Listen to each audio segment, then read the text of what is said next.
శ్రీమాత్రే నమః. సర్వమంగళమాంగళ్యే శివే సర్వార్థసాధికే శరణ్యే త్ర్యంబకే దేవి నారాయణ నమోస్తే. అందరికీ నమస్కారం. నేను మీ సాయి శర్మ దత్తానంద.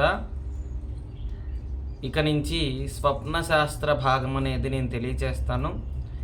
స్వప్నంలో ఏదైతే కల వస్తుందో ఆ కల సంబంధించిన విషయాలన్నీ కూడా మనం కొంతమంది స్వప్నంలో శవం కనపడినట్టు, ఎవరో చనిపోయినట్టు, లేదంటే ఒక బంగారం దొరికినట్టు, లేదంటే ఒక దేవాలయంకి వెళ్ళినట్టు, ఒక గోమాత సేవ చేస్తున్నట్టు, లేదంటే గోవు సంబంధించింది ఏదన్నా మరణం జరిగిన వార్త తెలిసినట్టు, ఇలాంటివన్నీ కూడా సూచన రూపంలో స్వప్న రూపంలో వస్తూ ఉంటాయి.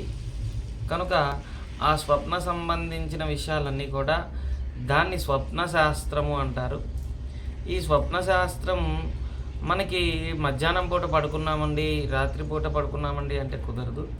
దానికి ప్రత్యేకించి కొన్ని నియమనిష్టలతో కనుక ఉన్నప్పుడు వచ్చిన స్వప్నాన్నే మనం శాస్త్రంగా పరిగణనలోకి తీసుకోవాలి. అంటే ఏ విధంగా తీసుకోవాలి అంటే, 41 రోజు తపస్సు చేసిన, 41 రోజు దీక్ష చేసినప్పుడు, దేవాలయ చుట్టూ కొంతమంది పండితులు చెప్పినప్పుడు 11 రోజులు, 9 రోజులు, 108 రోజులు ఇలా చెప్పినప్పుడు, ప్రదక్షిణాలు చేసినప్పుడు భగవంతుడి యొక్క రూపంగా మనకి స్వప్నంలో కనపడి సూచన వచ్చే అవకాశం ఉంటుంది.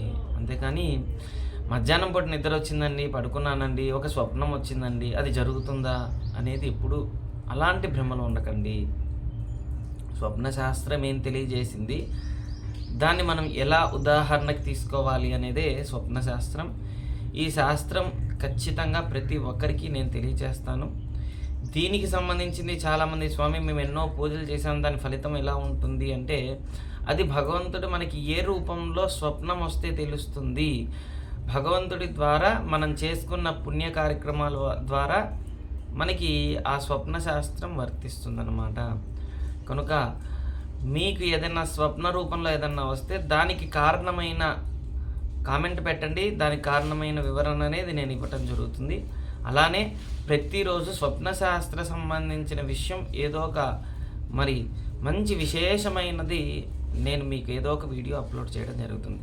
శ్రీమాత్రే నమః. శ్రీ దత్తాయ నమః. శ్రీ దత్తాత్రేయాయ నమః.